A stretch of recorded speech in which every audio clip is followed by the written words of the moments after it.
I discovered a secret room in my house. Now I can't escape. I found a hidden door in my new house. I don't know if this is the right sub for this, mods delete if not allowed LOL, but I've been lurking here for years and I always thought those wild, "my house is haunted," or "I found something in my walls" stories were fake or exaggerated. Now I'm sitting here at 2 a.m. typing this on my phone, my hands literally shaking, because something is going on in my new house and I don't know how to explain it without sounding insane. Let me back up. I just bought my first house. Not anything glamorous, it's in this older neighborhood, kind of a fixer-upper, but it's mine. I've been saving since college, eating ramen, working extra shifts, the whole American dream grind. When I got approved for the mortgage, I cried in my car. I thought, this is it, the next chapter. Freedom, stability. The house itself is a little quirky. Built in the 40s, brick exterior, creaky hardwood floors, that kind of thing. The realtor did mention it had character, which in realtor speak usually means get ready for some weird old house problems. But I didn't care. I was smitten the second I saw it, so fast forward to moving in. The first few days were the usual chaos of boxes and furniture, and realizing you don't own a plunger until you really need one. Nothing out of the ordinary. Then, about a week in, I was unpacking in what I've been calling the bonus room. It's this awkward space upstairs with slanted ceilings and bad lighting. I figured I'd use it for storage. I pushed a shelf against the far wall, and when I went to adjust it, the shelf wobbled. I thought maybe the floor was uneven, but when I pulled the shelf back, I noticed the wall behind it had this seam, not like a crack, more like a thin line, almost perfectly vertical, running from floor to ceiling. I pressed on it, and it gave just the tiniest bit, like there was space behind it. At first I laughed. Oh cool, secret passage, very Scooby-Doo. I thought maybe it was just bad drywall work. But curiosity got the better of me. I grabbed a flashlight, poked around the edges, and found this little recessed notch, like a hidden handle. And when I pulled, the wall moved. It swung inward, slow and stiff like it hadn't been opened in decades. Dust fell everywhere. Behind it was a narrow doorway, maybe 5 feet high, leading into pitch black. I remember just standing there, my heart racing. On one hand, holy shit, secret door. On the other, why is there a secret door in my house? I shined the flashlight inside. The passageway went about 6 feet before it opened into this tiny room. Calling it a room feels generous. It was maybe 8 by 8 feet, unfinished walls, concrete floor, and empty. Completely empty, except for the smell. It wasn't like rot or mold, more like stale air that hasn't been touched in forever. Heavy metallic, the kind of smell that sticks to the back of your throat. I should have just closed it right then, but I didn't. I stepped inside. The air was cooler, almost damp. My flashlight beam jittered because my hands were shaking so bad. There were no windows, no outlets, just this weird space hidden in the bones of the house. I noticed scratch marks on the concrete near one corner. At first I thought it was just cracks, but when I crouched down, I saw they were definitely scratches. Parallel, uneven, like someone had dragged something heavy or tried to claw at the floor. That's when I got this wave of nausea. Like my body was telling me leave, so I did. I bolted out, slammed the door shut, shoved the shelf back in place, and tried to laugh it off. Old house weirdness, I told myself. Probably just a storage space, except I couldn't stop thinking about it. That night, lying in bed, I kept replaying it. The smell. The scratches. Why hide a room like that? Who built it? For what? I barely slept. The next day, I told my friend Mark. He's one of those conspiracy theory junkies who loves creepy shit. His eyes lit up like Christmas when I described it. He was like, dude, you found your own panic room. Or murder dungeon. You have to explore it more. I told him no thanks, but of course he came over anyway. We moved the shelf and opened the door again. It was just as unsettling as before. Dust hanging in the air, that cold dampness. Mark strutted right in like he was Indiana Jones. I hovered at the doorway, trying not to gag. He poked around with his phone flashlight, tapping on the walls. He kept saying, "Bro, this is so sick. You could turn this into a weed room or like a gaming cave." Then he crouched by the scratches and whistled. "These are weird." I asked what he thought made them. He shrugged and said, "Dunno, maybe rats?" But these weren't rat scratches. They were too big, too deliberate. Mark wanted to spend the night in there, like a joke. I told him absolutely not. He laughed and said I was being dramatic. but I could tell even he felt uneasy. He didn't stay long after that. That night, I had the worst dream. I dreamed I was in the hidden room, sitting in the dark. Except I wasn't alone. I couldn't see who else was there, but I could hear breathing, slow, ragged, and scratching, faint but constant, like nails dragging on concrete. When I woke up, my bedroom door was open. I swear on my life I had closed it before bed. I tried to tell myself it was just stress from moving, my imagination running wild. But then yesterday I heard it. I was in the kitchen making coffee when I heard this faint thumping. At first I thought it was the neighbors. Old houses carry sound weirdly, right? But it wasn't coming from outside. It was coming from upstairs. From the bonus room, I froze, mug halfway to my mouth. The thumping stopped. I went upstairs slowly, every step feeling heavier. When I reached the bonus room, the shelf looked wrong, like it had been nudged slightly out of place, and then, I swear I heard it, 3 slow scratches. From behind the wall, I haven't been back in that room since. I don't know what to do. Part of me wants to seal it up, pretend it's not there, but another part of me needs to know what's inside, what those scratches are, why that room exists at all. Has anyone ever dealt with something like this? Am I just losing it? I don't even know if I should post this, but I need advice. So, yeah. I posted here a couple days ago about the hidden room and the scratches, and I honestly wasn't sure if anyone would believe me. But reading the comments, thank you to everyone who didn't just call me crazy, made me feel a little less alone. Some of you said it's probably just a storm shelter, or a storage room, or that animals might have gotten in. Logical explanations. I wanted to believe that so badly. I really did. But the last 48 hours have made me think there's something else going on. Let me explain. After that thumping and scratching, I decided I'd just ignore the room. Out of sight, out of mind. Easy, right? I shoved the shelf tighter against the wall, stacked some boxes in front of it, and basically told myself, if I don't look at it, it doesn't exist. But of course, ignoring it didn't work. That night, I woke up around 3:30 a.m., classic horror movie hour. I know. I didn't wake up naturally, though. I woke up because I heard something. At first, I thought it was part of a dream, but then it came again. A faint, hollow tap, tap, tap, like knuckles on wood. I sat up in bed, holding my breath. The sound came again, slower this time. Tap! Tap! Except it was coming from upstairs. I told myself it was probably the pipes, or the house settling. Old houses make weird noises, right? But the taps were too deliberate, too rhythmic. I couldn't bring myself to investigate. I just pulled the blanket over my head like I was 10 years old again and lay there sweating until dawn. The next morning, I almost convinced myself it was nothing. Sleep deprivation, imagination. But when I went upstairs to grab a box, I noticed something that made my stomach drop. The shelf had moved again, not by much, maybe just a couple inches, but enough that you could see the edge of the hidden door. I hadn't touched it since barricading it the day before. I stood there staring at it, my heart pounding. And then I noticed something else, dust. There was a faint trail of dust disturbed on the floor, leading out from the gap. Like something had come out. I actually gagged. I dragged the shelf back in place, shoved the boxes tighter, and told myself I'd call a contractor to just wall the whole thing up. Whatever's behind there, I don't want it, except... Later that day, I had to know. Curiosity is a bitch like that. I kept pacing, my brain going, what if it's just rats? What if it's just nothing? What if you're losing your mind? So I called Mark. He came over again, more excited than concerned. Dude, if your house is haunted, that's content gold. You need to start a YouTube channel. He wasn't joking.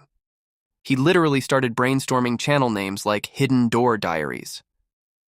I told him this wasn't funny, and he finally agreed to actually help me check it out.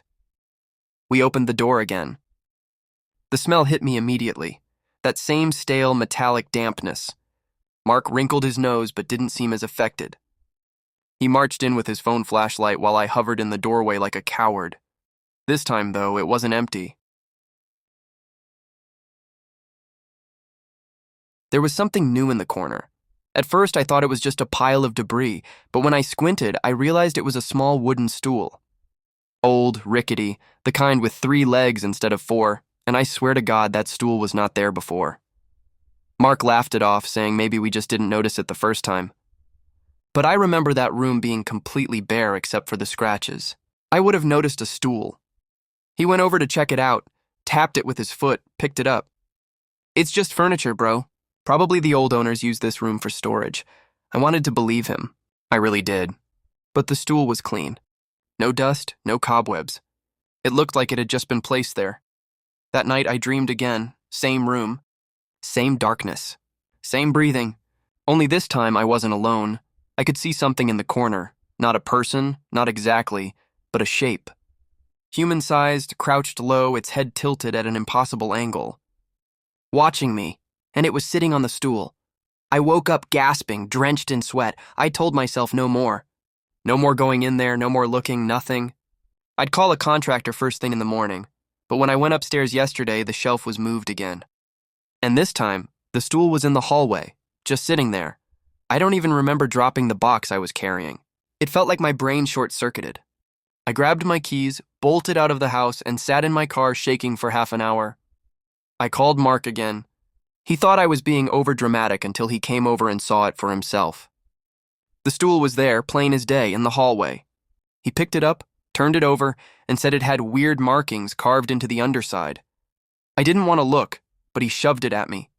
And yeah, there were marks. Not letters exactly, but deep gouges, almost like tally marks. Groups of 5 scratched over and over. Mark said maybe some kid used it to count days or something. Like a timeout chair.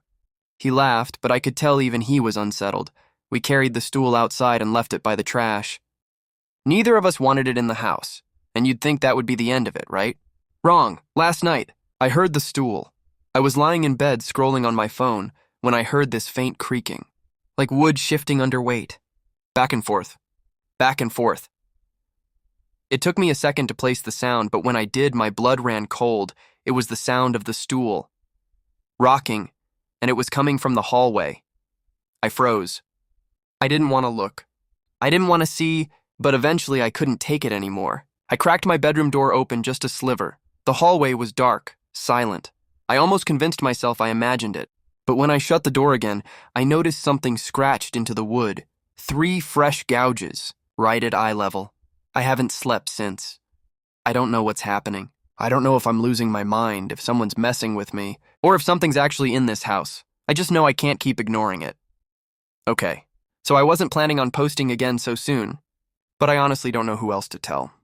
My friends think I'm either exaggerating or trolling. My mom just tells me to pray about it, and Mark's enthusiasm is starting to freak me out almost as much as the room itself. But some of you asked for updates, and maybe writing this out will keep me sane. After the scratches on my bedroom door, I knew I couldn't just sit around waiting for whatever this is to escalate. I called a contractor first thing in the morning. I didn't tell him the whole story, just said I'd found an unnecessary crawl space and wanted it sealed up. He came over that afternoon. Nice older guy, smelled like sawdust and coffee. I led him upstairs, moved the shelf, and showed him the hidden door. The second he saw it, his whole demeanor changed. At first he chuckled like, well, that's unusual. But when he swung the door open and peered inside, he just went quiet. His smile dropped and he scratched the back of his neck. Strange place for a room, he said finally. Whoever built this didn't do it to code. I asked if he could just wall it off. He hesitated, then said, sure, I'll bring the materials tomorrow. But before he left, he pulled me aside. You should look into the history of this house. Sometimes people build these kinds of spaces for reasons you don't want to know. Then he gave me this look. Not scared exactly, but serious. Like he was warning me, and then he left. That night, I couldn't stop thinking about what he said. I've been living here a couple weeks, but I realized I don't know anything about the previous owners except what the realtor told me, which wasn't much. So I started digging. I went online, pulled property records, scrolled through old newspaper archives. Took hours, but eventually I pieced some stuff together. The house was built in 1947 by a guy named Walter Green. He was a machinist, married, 2 kids. Nothing too exciting. He lived here until the late 60s, then sold it to another family. Here's where it gets weird. In 1973, one of the kids from that second family, a boy named Andrew, 11 years old, then went missing. No trace, never found. The case went cold. I nearly dropped my phone when I read that. I dug deeper, found an old clipping. The article said Andrew was last seen playing in his home. No forced entry, no sign of struggle. Just gone. The family moved out a year later. After that, the house changed hands a bunch of times, usually sold after only a couple years. Which honestly should have been a red flag, but hindsight is 20/20. I sat there staring at my screen, my stomach twisting. Was the hidden room connected to Andrew's disappearance? Was that why it was sealed? The next day, the contractor never showed. No call, no text. When I tried his number, it went straight to voicemail. I figured maybe he just flaked. But something about the way he looked at me yesterday, I don't know. Meanwhile, the activity in the house is getting worse. I keep hearing noises at night. Footsteps, dragging sounds, whispers I can't make out. The stool keeps moving. I'll leave it outside, and the next morning it's back inside, always closer to my bedroom. I started locking my door at night, but last night I woke up to the sound of the knob jiggling. Like someone was trying to get in. I lay there frozen, clutching my phone, too scared to move. After what felt like forever, the jiggling stopped. This morning, when I opened the door, the stool was sitting right outside, and there were fresh tally marks carved into the seat. I finally broke down and told my mom everything. She listened quietly, then said something that chilled me even more. "Do you remember your Uncle John?" I said, of course. My mom's older brother, the one who died before I was born. She nodded. Well, he used to live in that neighborhood, just down the street actually, and he always said there was something wrong with that house. He told us never to go near it. I asked what she meant. She wouldn't elaborate. Just said he had his reasons, then she told me to move out. I don't have that luxury, though. This house ate up everything I had. I can't just bail. So, in a moment of desperation, and yeah, maybe stupidity, I decided to go back into the room. Not alone, though. I dragged Mark with me. He was thrilled, obviously. He brought a GoPro, for God's sake. He kept saying, "This is gold, man. We could go viral." I told him to shut up and take it seriously. We opened the door, went inside. The air was colder than before. Heavy.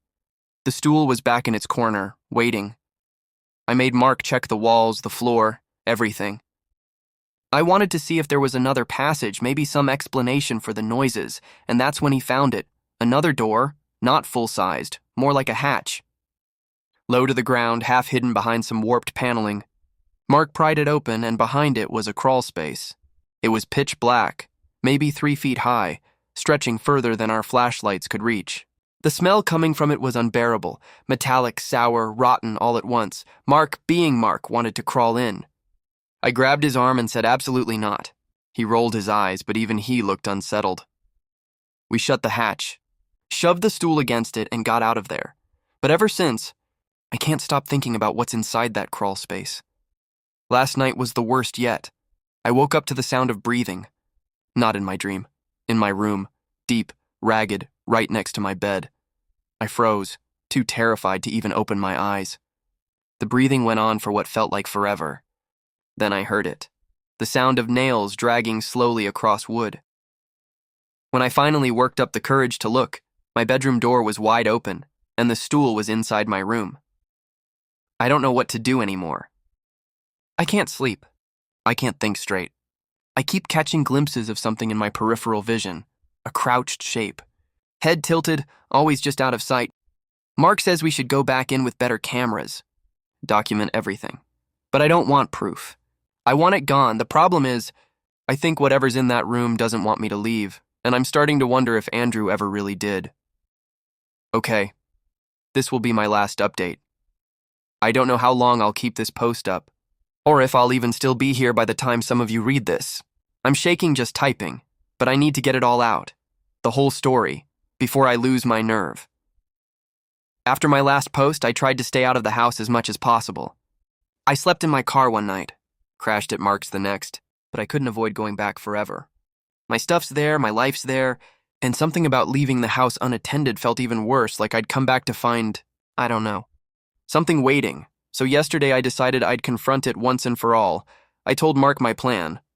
Predictably, he was ecstatic. He brought over gear like we were shooting Ghost Adventures, cameras, EMF meter he bought off Amazon, even sage because you gotta cover all your bases. I was too tired to argue. We waited until dark. Dumbest decision of my life, I know. Around 10 p.m., we went upstairs, moved the shelf, and opened the hidden door. The air that rushed out was freezing. My breath fogged in the flashlight beam. The stool was in its corner, facing the hatch, like it had been waiting. Mark set up one of his cameras on a tripod. I held the flashlight, my hands trembling. We both stared at the hatch. I said, "We need to open it." Mark grinned. "Now you're talking." He crouched down, pulled at the warped panel, and the hatch creaked open. The stench was unbearable, metallic, rotting, sour. I gagged into my sleeve. The crawl space yawned before us, black and endless. Mark slid in first, holding his GoPro. I stayed at the entrance, flashlight shaking. The beam caught dust swirling in the stale air. "Bro, this is insane," he whispered. "There's something back here." I asked what he meant. He didn't answer right away. Then his voice came, hushed. "It's drawings on the walls." I wanted to tell him to get out, but my throat closed up. He crawled further. The beam of his GoPro wavered. I heard him muttering. "Stick figures. Lots of them. Scratched into the wood. Hundreds." My stomach turned. I yelled for him to come back. He didn't. Instead, I heard him gasp. "Holy shit. What?" There's a blanket back here, like a little bed. And silence. Then a loud scrape like nails dragging on wood, echoing from the crawl space. Mark screamed. I dropped the flashlight. The beam spun wildly across the room, catching the stool, the walls, then darkness. "Mark!" I shouted. I scrambled to the hatch, but the crawl space was black, silent. My flashlight rolled to a stop, pointing uselessly at the floor. For a moment, there was nothing. Just my ragged breathing, then I heard it, a low, wet breathing, not mine. Coming from the crawl space, I slammed the hatch shut and stumbled back, heart pounding. Something inside slammed against it from the other side. Once. Twice. The whole wall shuddered. The stool toppled over. I ran. I don't remember leaving the house. 1 second I was in that room. The next I was outside in the cold night air, heaving, tears streaming down my face. Mark never came out. I called his name until my throat was raw. Nothing. I wanted to call the cops, but what would I even say? Hi, my friend disappeared into my haunted murder crawl space. They'd lock me up. So I sat in my car all night, watching the dark windows of my own house, waiting for some sign. At dawn, I went back inside. The hidden door was closed. The shelf was back in place. Like nothing had happened, but Mark was gone. His camera, his bag, everything, only the stool remained, sitting neatly in the hallway outside my bedroom, with fresh tally marks carved into it. 1, 2, 3. I don't know how to explain any of this. I don't know what happened to Mark. I don't know what's in that crawl space, or why the room exists, or what it wants, but I think I finally understand what the contractor meant. And what my uncle knew, this house doesn't want to be lived in. It wants to keep things, and now it has Mark. I can't stay here. I'm leaving tonight, even if I have to sleep in my car forever. Screw the mortgage, screw the debt, I don't care. But before I go, I wanted to leave this here. If anyone ever ends up in this house, if you ever find the hidden door behind the shelf upstairs, don't open it, no matter what you hear. No matter what you think you see, don't open it. Because once you do, it won't let you go. This is my last post. If you don't hear from me again, just know I tried. Wish me luck.